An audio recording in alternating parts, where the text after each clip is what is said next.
it is that they end up going. So Mm-hmm. we'll see if it actually happens. But Speaking of the Blazers, you touched on it right there.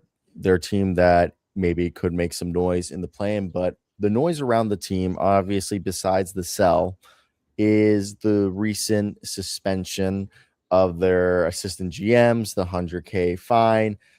All in all, seems a little bit like a slap on the wrist for what could be like, I guess, deemed as tampering.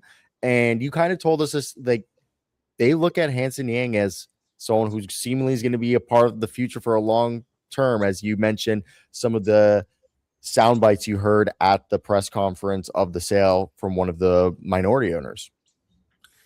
Yeah, I'm still trying to figure out what's going on with that whole situation with Mike Schmitz and Sergey Oliva getting suspended, because here's the thing. So according to the press release that the league sent out about that, so first of all, $100,000 fine is, that's not very much money for, an NBA team. And I don't know how much Mike and Serge make. I don't know what their salaries are, but I'll bet that the 2-week suspension that each of them got without pay probably covers a lot of the fine money. So, and it's also a 2-week suspension for a couple of guys who are not even the GM of the team that are in the front office. So it's like, that kind of tells you how not actually big of a deal it is. But the thing that's interesting about it is that in the press release that the league sent out about the suspension, they said that whatever the improper contact was that they had with Hansen was on a scouting trip that they took to China in December of 2023 when Hansen was playing his first season with the Qingdao Eagles in the CBA. They went over there to scout him in person.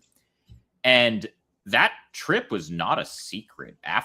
First of all, like at the time, it was like somebody caught them on Twitter and like posted it. And that was like a whole thing after they drafted him. But I did a story the week of the draft, a couple days after the draft, where I talked to Mike Schmitz pretty in depth about that trip and about how long they had been scouting Hansen and all of this stuff. And the Blazers statement was that they self-reported this violation. So I don't know where that came from. Maybe it was just that like the sale's about to close, so they just wanted to make sure, just out of an abundance of caution, every single thing that they've ever done is like documented and above board and whatever. Or maybe especially because their head coach is currently under federal indictment. There's like maybe part of it is that too. I don't think those two things are related, but as far as the Hansen, like the greater, Hansen, where he fits in with the organization, obviously he hasn't played that much with the Blazers this year because he's not ready. And they knew that he was a project when they drafted him. They knew that it was going to take a couple years for him to get to where they thought he could get to, because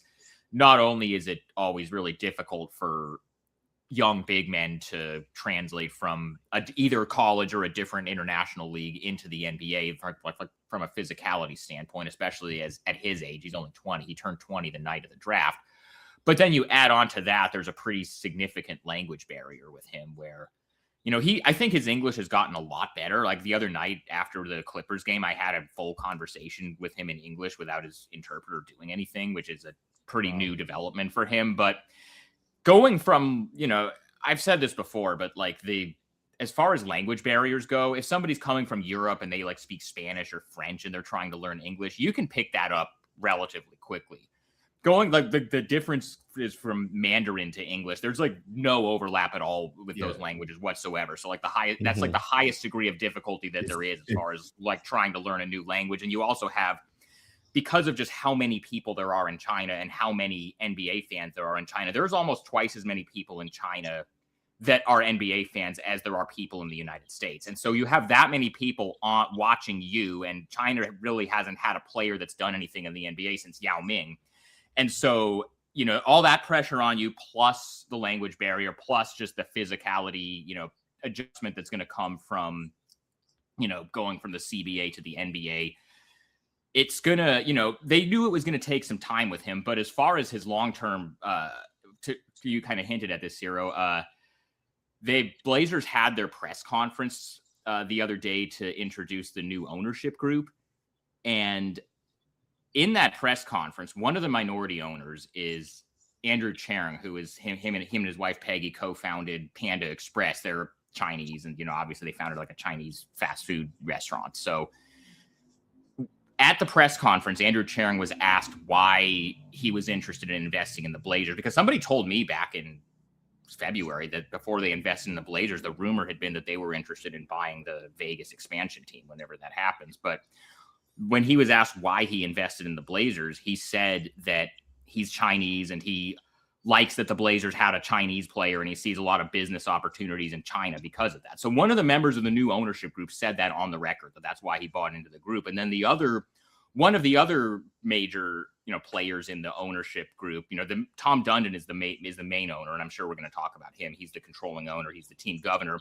But the other main, public facing guy in his group is a guy named Sheil Tile, who is based in Portland. And, his wife is the head of the Oregon Health Authority, and he's kind of the local representation in the group and, kind of the more, friendly public face that they have as part of the group. He's a venture capital guy. But he did an interview with The Athletic a couple days after the sale closed, and he's Indian. And he said that one of his goals, we went to China recently and had dinner with Yao Ming, and Yao talked about how popular Hansen is, and Sheil is Indian. And I think they're doing some diplomacy stuff in Japan too, him and his wife. So he talked about wanting to make the Blazers into Asia's team. So you got one of the minority owners saying that he wants to make the Blazers into Asia's team, and another one of the minority owners saying on the record that he only invested in the team because they had a Chinese player. I think it's pretty clear that Hansen is very much an important part of the organization going forward.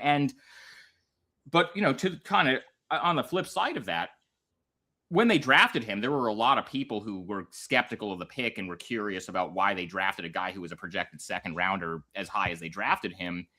And there was a lot of did they just draft him because, having a player from China is going to boost your value of your franchise or sell jerseys or whatever.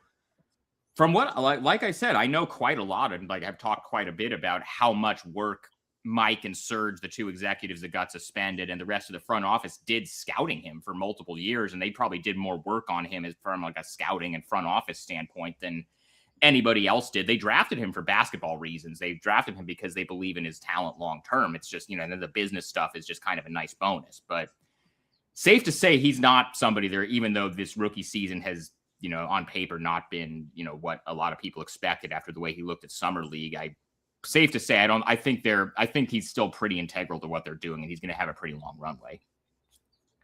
With the expansion, from what you're saying, it doesn't sound like too serious in a way. Do you feel like is this a cover for something else? For something bigger expansion? No, with the Yang Hansen fine and the suspension with the suspension. Yeah. No, I don't think it's. I mean, okay. if it was anything serious, they'd be suspended for more than 2 weeks and be fined more than $100,000. Yeah. This is okay. They probably if Hansen ever turns into what the Blazers